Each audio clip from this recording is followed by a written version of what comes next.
प्रदेश के प्रत्येक नागरिक को इस गौरव की अनुभूति कराने वाले हम सबके श्रद्धा और सम्मान के केंद्र परम पूज्य माननीय मुख्यमंत्री श्री योगी आदित्यनाथ जी से निवेदन करूंगा कि वे एक बार पुनः आज के इस अवसर पर अपना आशीष, अपनी शुभकामनाएं, अपना शुभ संदेश हम सबको दें।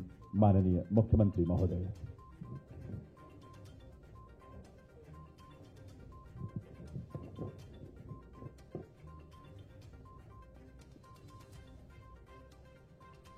आंगनबाड़ी कार्यकर्त्रियों के स्मार्टफोन आंगनबाड़ी केंद्रों के लिए ग्रोथ मॉनिटरिंग डिवाइस वितरण के लिए आयोजित आज के इस विशेष कार्यक्रम में उपस्थित विभाग की राज्य मंत्री स्वतंत्र प्रभार श्रीमती स्वाति सिंह जी, प्रदेश के मुख्य सचिव श्री आर के तिवारी जी,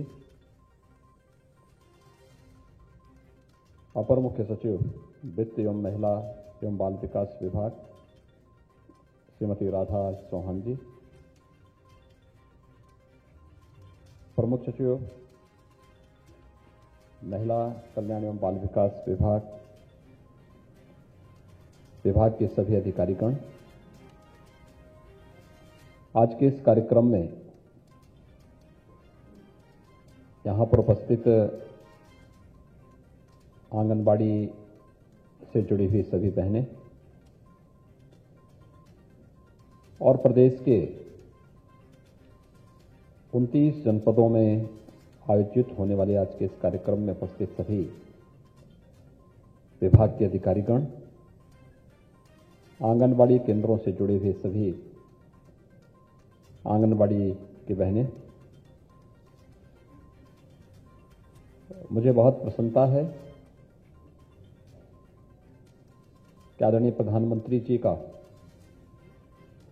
जो एक संकल्प था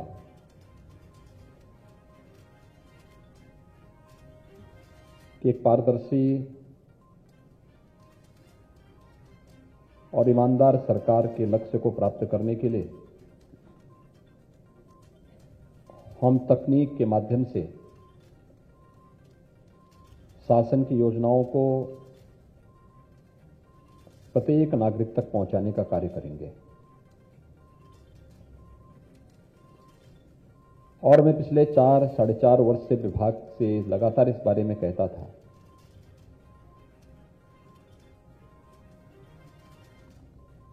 कि तकनीक के लिए आवश्यक है कि हम उस प्रकार के संसाधन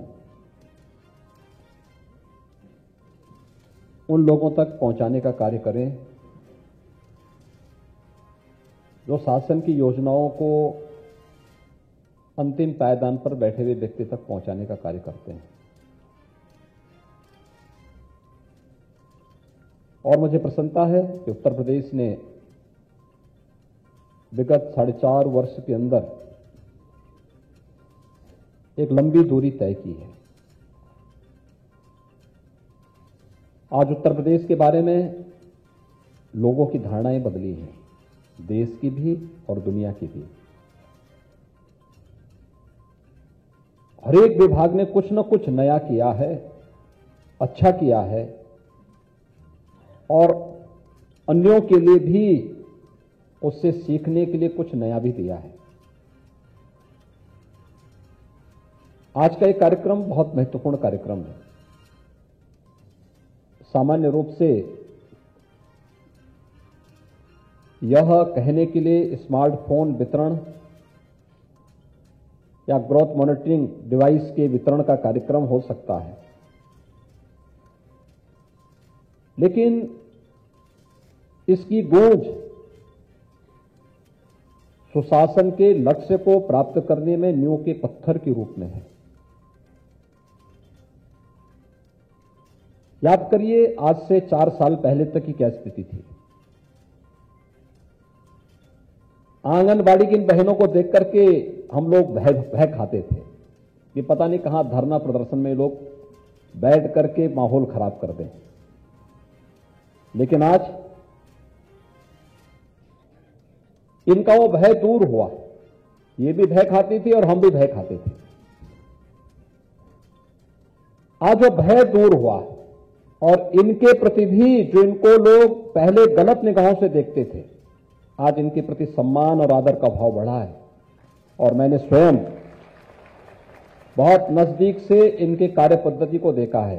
भाइयों बहनों, हम सबको इस बारे में जानना होगा कि व्यक्ति हो या संस्था हो,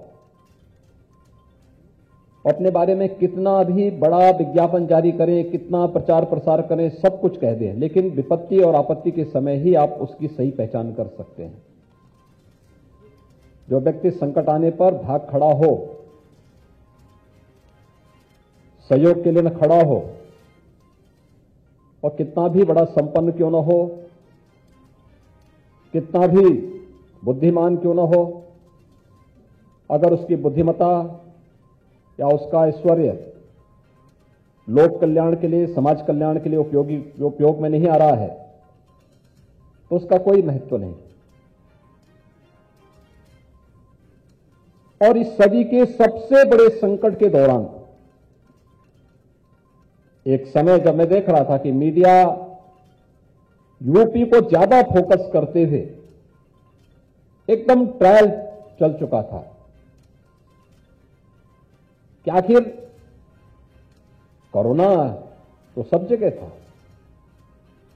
देश के अन्य राज्यों में भी था और दुनिया के भी तमाम विकसित देशों में भी था, अभी भी है, लेकिन यूपी को ज्यादा ही फोकस था।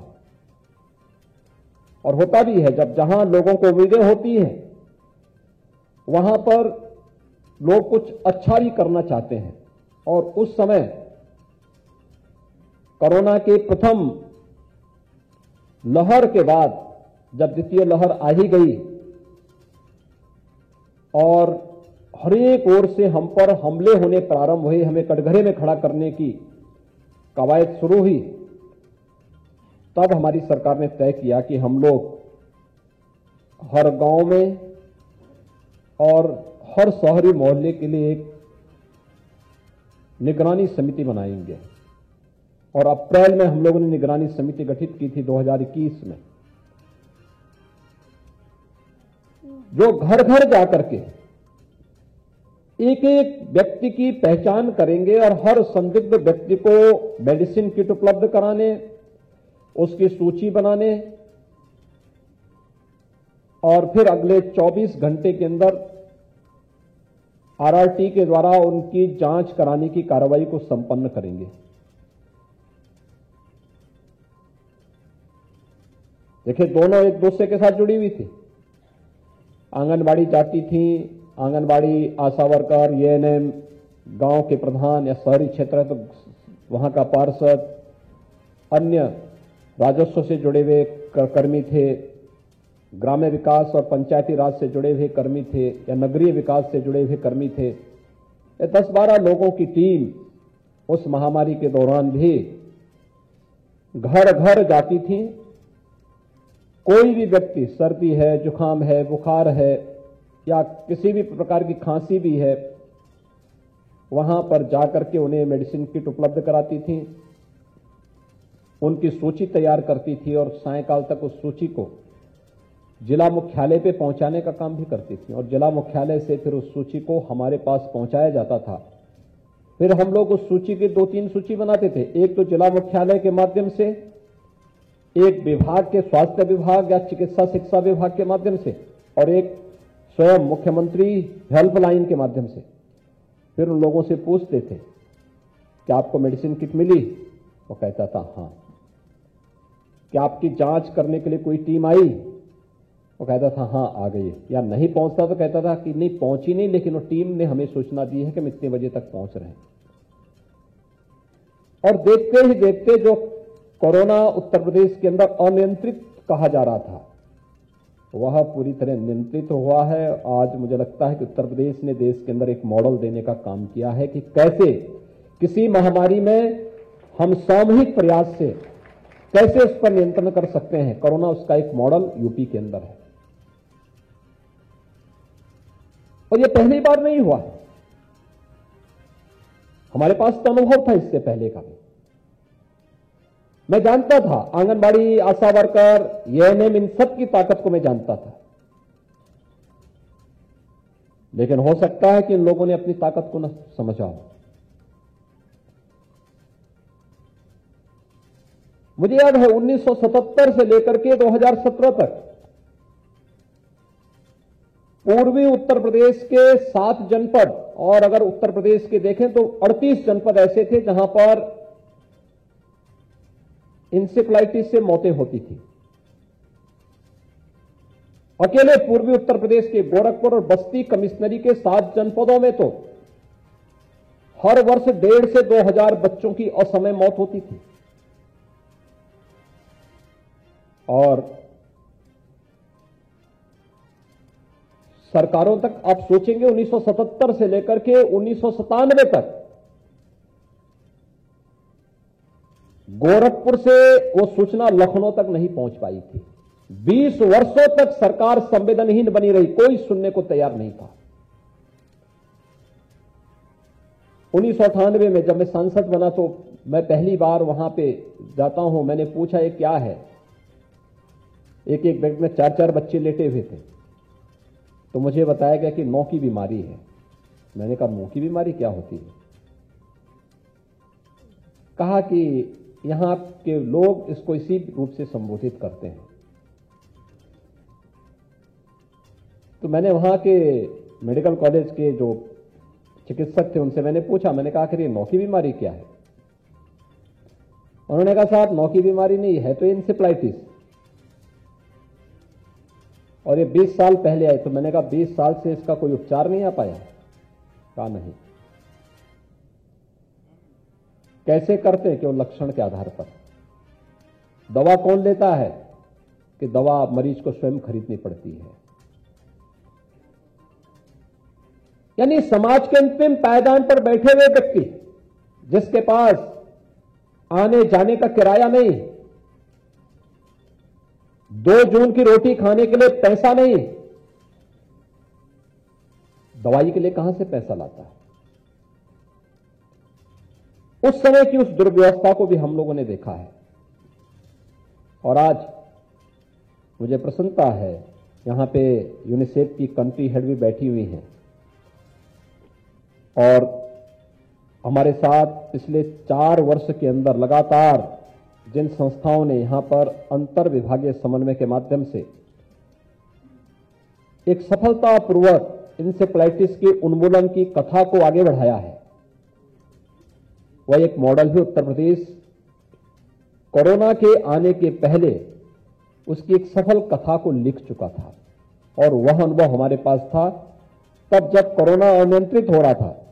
तो मैंने कहा हम अपनी उस सफल कथा को ही आगे बढ़ाएंगे जो हम लोगों ने इंसेफ्लाइटिस जैसी बीमारी को नियंत्रित करने में पूर्वी उत्तर प्रदेश में सफलता प्राप्त की। आज पूर्वी उत्तर प्रदेश में मैंने बहुत दौरे किए। इधर बाढ़ आई थी, बाढ़ के दौरान गया था, बाढ़ से पहले भी गया था। बाढ़ से पहले दौरे मेरे केवल इसी बात को लेकर के थे, कोरोना की स्थिति क्या है और दूसरा इंसेफ्लाइटिस की स्थिति क्या है। आप आश्चर्य करेंगे 95 से लेकर के 97% मौत के आंकड़ों को नियंत्रित किया जा चुका है। यानी उतने बच्चे एकदम सुरक्षित हैं।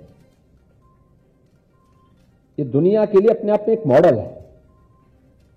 और उसके साथ साथ कोरोना को सफलतापूर्वक नियंत्रण करने में भी जो कार्य हमारी जो फील्ड वर्कर्स ने किया है, खासतौर पर आंगनबाड़ी ने, आशा वर्कर ने, एएनएम ने, एक अत्यंत यानी इसकी सराहना की जानी चाहिए। और मैं इसके लिए इन सभी आंगनबाड़ी, आशा वर्कर और एएनएम का हृदय से स्वागत भी करता हूं और अभिनंदन भी करता हूं। मैं बधाई देता हूं। अच्छा कार्य करेंगे, सरकार उसको एप्रिशिएट करेगी, समाज आपको सम्मान देगा और यही भूमिका आपको आगे बढ़ाएगा। देखिए, कार्य करने से कोई व्यक्ति न शारीरिक रूप से कमजोर होता है न मानसिक रूप से कमजोर होता है। कार्य करने से व्यक्ति शारीरिक रूप से भी मजबूत होता है और मानसिक रूप से भी परिपक्व बनता है, आत्मविश्वास से भरपूर होता है।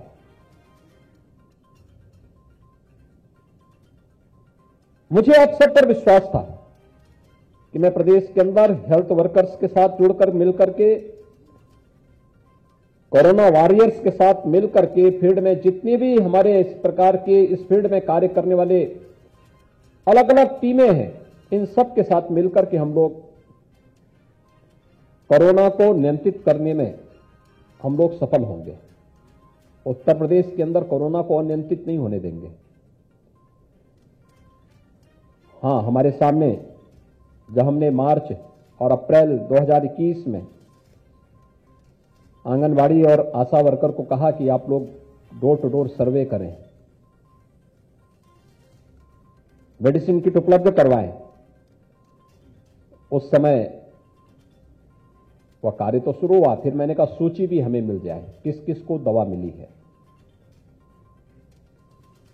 तो सूची शुरुआती दौर में नहीं आ पा रही थी।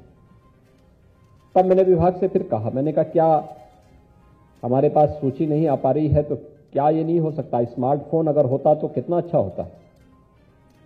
तकनीक कितना प्रभावी होता है, आप देख सकते हैं ना कैसे तकनीक के माध्यम से हम गांव में ही बैठे बैठे किस व्यक्ति को हमने मेडिसिन किट दी, वहीं पे उसका डाटा अपलोड किया, वो शासन में यहां पर ICCC में जिले के अंदर आ जाता, जिले के अंदर से हमारे पास आ जाता। अलग से दौड़ धूप करने की आवश्यकता नहीं पड़ती। और मुझे लगता है कि तकनीक हमारे कार्य को आसान भी करता है, हमारे कार्य में पारदर्शिता भी लाता है और हमें उस फील्ड में दक्ष बनाने के साथ साथ सम्मान का पात्र भी बनाता है। हमारे कार्य पर कोई उंगली नहीं उठा सकता। और मुझे प्रसन्नता है कि आज 1,23,000 स्मार्टफोन का वितरण 29 जनपदों 51 जनपदों में होना है, 29 जनपदों में आज हो रहा है और धीरे धीरे करके सभी आंगनबाड़ी को यह स्मार्टफोन वितरित होगा। साथ साथ 1,87,000 ग्रोथ मॉनिटरिंग डिवाइस भी उपलब्ध होगा। अब सोचिए कि यह किन लोगों के लिए है जो समाज के अंतिम पायदान पर बैठा हुआ है, जिस पर इस समाज का और इस देश का भविष्य टिका हुआ है। उन लोगों तक शासन की योजनाएं पहुंचे, उनके लिए केंद्र और राज्य सरकार के द्वारा जो सुविधाएं दी जा रही हैं ये उन तक पहुंचे। अनेक कदम उठाए गए। उत्तर प्रदेश के अंदर लोग इस बारे में कहते थे, जब हम लोग 2017 में आए थे, क्या एक्साइज के क्षेत्र में जो एक गिरोह हावी है, क्या इसको तोड़ पाएंगे? हम लोगों ने कहा जरूर टूटेगा। और हम लोगों ने इसको पूरी तरह कार्य पद्धति को इतना पारदर्शी किया, उसकी पॉलिसी को हम इस प्रकार से लेके आए कि उत्तर प्रदेश के अंदर वो पूरी तरह समाप्त हुआ। और ऐसे ही इसमें भी पंजीरी के लिए बदनाम क्षेत्र था और दोनों इसमें बदनाम होते थे। इसमें सरकार भी बदनाम होती थी। जो लोग इसके साथ जुड़े हुए थे उन लोगों ने तो खैर वो जैसा कार्य कर रहे थे, लेकिन बदनामी आंगनवाड़ी की भी होती थी। आंगनवाड़ी की बदनामी होती थी। अगर क्वालिटी ठीक नहीं है, समय पे नहीं दिया गया, अन्य तमाम प्रकार की बदनामी होती थी। लेकिन अब सरकार ने उसको भी बदला है, कहा कि भाई ये नहीं चलेगा। अब तो हर जनपद में किसी भी कुपोषित बच्चे के लिए और किसी भी गर्भवती महिला के लिए किस प्रकार का पोषाहार चाहिए, उसको वहीं जनपद में ही तैयार करने के लिए संयंत्र स्थापित हो रहे हैं। कुछ जनपदों में स्थापित हो चुके हैं और उसकी क्वालिटी की जांच करने की व्यवस्था की गई है। मुझे लगता है कि एक बहुत बड़ा क्रांतिकारी कदम है और अगले 4-5 वर्षों के अंदर आप इसके परिणाम को देखेंगे। ये प्रभावित करेगा। उत्तर प्रदेश के अंदर मातृ मृत्यु दर और शिशु मृत्यु दर को नियंत्रित करने में, नेशनल एवरेज के समकक्ष लाने में ये मदद करेगा। और आप देखना कि इसमें हम थोड़ी भी और ताकत लगा देंगे तो यह देश के अंदर उत्तर प्रदेश को अग्रणी राज्यों की श्रेणी में ला करके खड़ा करेगा। एक बहुत बड़ी उपलब्धि होगी ये, और इसका श्रेय विभाग के साथ साथ आंगनवाड़ी को भी इसका लाभ प्राप्त होगा। दूसरा, दवा का कितना खर्चा सरकार का बचेगा, बीमारी पे जो खर्च आता है, अन्य तमाम प्रकार के अन्य कार्यों में इसके बाद जो खर्च आता है, इससे भी बचत होगी। एक एक स्कीम का अपने आप में एक अपवर्त प्रभाव है। और मुझे लगता है कि आज जो कार्य यहां पर संपन्न हो रहा है, स्मार्टफोन वितरण की कार्रवाई, यह आपके कार्य को और आसान करेगा। यानी स्मार्टफोन आपके कार्य को भी स्मार्ट बनाएगा, और ये स्मार्टनेस ही आपकी पहचान होनी चाहिए। हम अपनी कार्य पद्धति से प्रशासन का, विभाग का और शासन का विश्वास जीतें, और अपनी कार्य पद्धति के माध्यम से साबित करें कि नहीं, हम लोग कर सकते हैं। और सचमुच इसी को देख करके हम लोगों ने तय किया। अभी पिछले दिनों पोषण माह के दौरान हम लोग यहां पर एकत्र हुए थे, और तब भी मैंने कहा था कि आंगनवाड़ी या आशा वर्कर का जितना मानदेय पिछला बकाया है उसको तत्काल उसका भुगतान किया जाए। और मुझे प्रसन्नता है विभाग ने उस पर कार्रवाई प्रारंभ की। और मैं उस दिन देख रहा था कि अगले दिन मीडिया में आया कि ये शासन ने उनको अतिरिक्त उनका मानदेय बढ़ाया है। ये तो पिछला वाला था, अभी सरकार उनको और भी देने जा रही है। और मुझे प्रसन्नता है कि वे लोग पूरी तन्मयता के साथ आज अपना कार्य कर रही हैं। आज उनकी कार्य पद्धति पर कोई प्रश्न नहीं खड़ा कर सकता।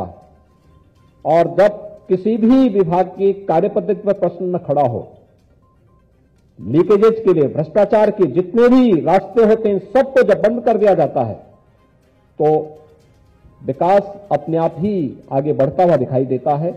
और मुझे लगता है कि सर्वांगीण विकास की नींव को रखने का कार्य आप कर रहे हैं।